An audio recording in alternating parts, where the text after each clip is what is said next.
What up guys, Gozen here for Anime Uproar, and today we have a very special video for you. I told you that if we got 1,000 likes on the 10 ways 4Kids changed One Piece video, that I'd do a part 2. And as I'm writing this script, we've reached over 150,000 views with over 3,500 likes. That's insane, and it means that this video is definitely overdue. I do want to make it clear though, that this video should be viewed as a companion piece to the original video. So if you haven't checked that one out, I'll put a link in the description. That one goes into much more detail and this one will be building off of it. Now, if you haven't already, do me a favor and hit that subscribe button and notification bell so you know the instant we upload a new One Piece video. Let's say that if we can get another 1,000 likes on this video, we'll do another 4Kids special. So just let me know which other 4Kids dubbed anime you'd like to see broken down. Keep in mind, this video is not meant to be taken as an unrelenting assault on 4Kids. There's plenty of those already. That's not what I'm trying to do here, even though it feels that way at times. I just want to point out some differences that I thought were worthy of your attention. Now, whether you've seen the 4Kids dub or not, sit back, relax, and get ready for some of the most hilariously bizarre changes you've ever seen. Number 1. The voices. When people think of the 4Kids dub for One Piece, one of the main things that sticks out is the horrible voice acting. Now, to be fair, it's not the voice actors who are to blame because they were just following directions. Nevertheless, people are simultaneously angered and amused by the 4Kids voices. Luffy's voice was criticized for being extremely goofy and high-pitched all the time. Oh boy! This rain's so heavy I can't even see where I'm going! But the two main voices that stand out are Sanji's and Nico Robin's. Sanji has a nasally voice on top of a thick Brooklyn accent. Take a listen. For once in my life, I agree with Sword Boy. Many fans hate Sanji's voice and think it's all wrong for the character.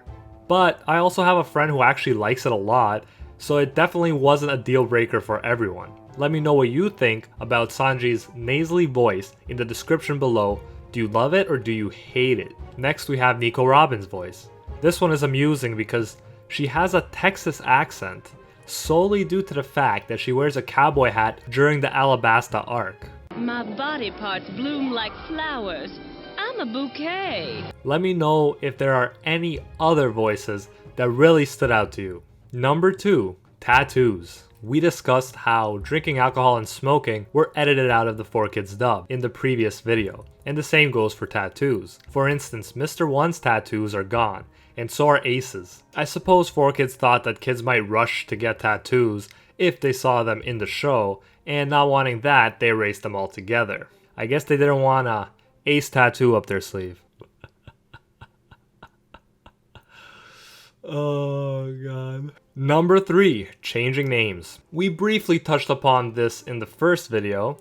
Hashtag don't give it up Zolo. Probably the most infamous name change was that of Zoro to Zolo, but there were plenty of other name changes. For example, Ace's name was changed to Trace, and Edward Newgate was changed to Ward Newgate. Some name changes were ridiculous, but at least we understood why 4Kids changed them. Captain Smoker was changed to Captain Chaser, you know, because we don't want kids secretly finding out that this cool dude is a chain smoker. Whiskey Peak was changed to Misty Peak, because not even a hint of alcohol can remain in the dub. However, Ace's and Edward's name changes seem completely unnecessary and unexplainable. Also, it is noteworthy to mention that Sanji's attacks, which were originally named after French cooking terms, were changed to food-based puns, which leads us excellently to our next change. Number 4.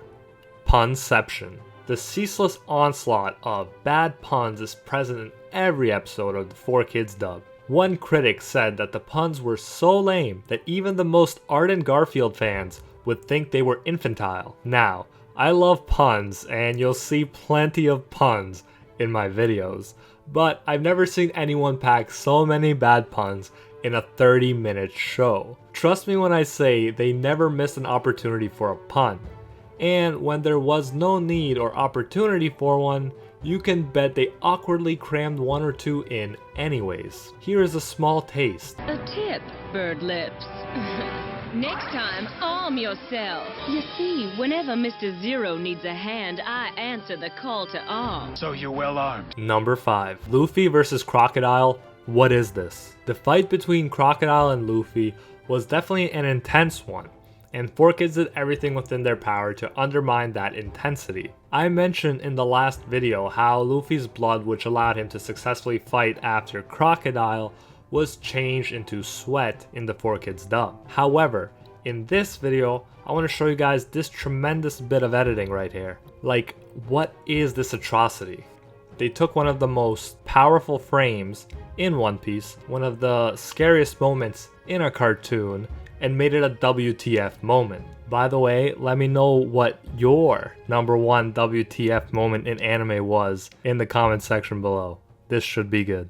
Number 6. No Death for You 2.0. In the first video, we discussed the way 4Kids changed Bellemere's death scene into a "you're going to prison" scene. Well, there's more where that came from.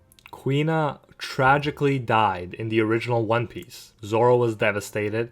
It contributed to his characterization and affirmed his ambitions to become the greatest swordsman. 4Kids seem to have made Kuina's fate even worse in the dub. Instead of dying from the fall, she went into a never-ending coma after being brutally assaulted. Good one, 4Kids. Number 7.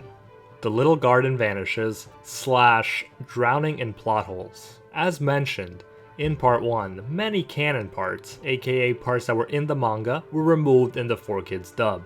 And this didn't just include random tiny parts, it also included entire arcs. In the previous video, we focused on the removal of the Reverse Mountain arc and its ramifications, and now we're going to turn our attention to the removal of the Little Garden arc and the consequences of that decision. In the 4Kids dub, Dory and Bragi were never introduced, which is a problem in and of itself because they're awesome characters who have an interesting and moving story to tell in their own right. On top of that, Usopp was greatly inspired by these two giant warriors. The arc was significant for his characterization, and the experience made him eventually want to see Elbaf, the kingdom where the giants came from. Not to mention, this would have created plot holes later on because Usopp would not have been able to convince Oimo and Kashi to join their cause at Eni's lobby. Luckily, 4Kids didn't get that far, but let this be a lesson to all dubbing companies. Never skip over canon material. Ever. P.S. It was also in the Little Garden arc that Mr. 3 was introduced to the Straw Hats and Nami contracted her illness. Since the arc was removed, these instances led to inconsistencies later on as well. For example, Nami was bitten by a Kestia in Little Garden, but they changed it to Grand Line Fever since in the 4Kids world, they never went to the prehistoric island. And yet, later on, 4Kids contradict themselves anyway by having Kureha ask Nami if she had been on a prehistoric island. Alas, 4Kids can't even be consistent with their inconsistencies. Number 8. How dare you point that slingshot at me? We talked about some weird instances of gun censorship in the first video. Sometimes 4Kids made guns look like water guns, and sometimes they simply colored the guns green. However, in this instance, 4Kids changed the gun into a slingshot. During Kaya and Crow's confrontation, Kaya originally pulls out a gun, which actually lends gravity to the situation and gives off the idea that Kaya could potentially kill Crow if she just pulled the trigger. However, even if that slingshot was in Usopp's hands, it wouldn't be a threat to Crow, and the terrible editing definitely doesn't help the situation. He's not the Klahador that I knew. Oh no! The only other thing that could have lessened the severity of the moment even more would be if Kaya told Crow to eat her shorts. Number 9. Taking a bath in Alabasta. It's no surprise that 4Kids has a problem with any hint of nudity, even cleavage is a no-go. There were many instances where 4Kids censored suggestive content or revealing outfits. They simply love censoring Robin for obvious reasons. In this video, let's see how 4Kids decided to change the sacred bath scene in Alabasta. We first see the guys goofing around and Sanji asks about the location of the girl's bath. Igaram is mad, but King Cobra points them there, infuriating Igaram. We then see Vivi in a towel washing Nami's naked back.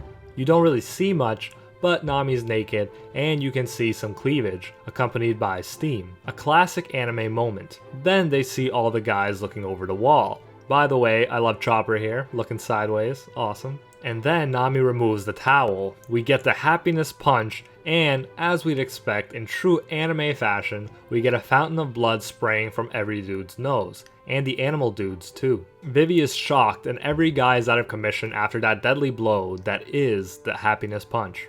Now, enter 4Kids.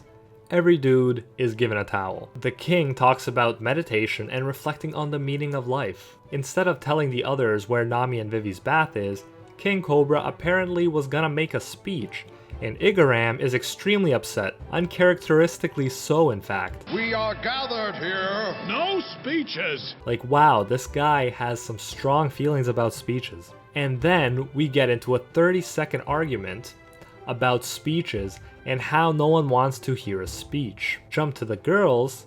Nami and Vivi are in a hot tub, have a virtually meaningless conversation, and they are both given swimsuits and the main scenes are gone altogether. Literally nothing happens. End scene. Number 10. Accidentally inappropriate to the extreme. We looked at how despite trying to help the situation, in many ways 4Kids made Queena's fate worse in the dub, right? Well, just wait until you hear this one. As mentioned previously, suggestive content was removed for the most part, but sometimes 4Kids actually added it in themselves. Out of everything that Nico Robin could have said, she said that she uses her Hana Hana no Mi devil fruit, aka her multiple hands, for Rub outs. That's it! In essence, she straight up says her specialty is rubbing people out. One search on Urban Dictionary will let you know that that's an extremely inappropriate thing to say for kids, especially when it's coming from a sensual character like Nico Robin. And yes, rub out can also mean to assassinate someone, but I think we all know, and 4Kids should definitely have known, that that's not the first thing anyone will think of. I don't think even Oda could have been more inappropriate in this situation if he tried, and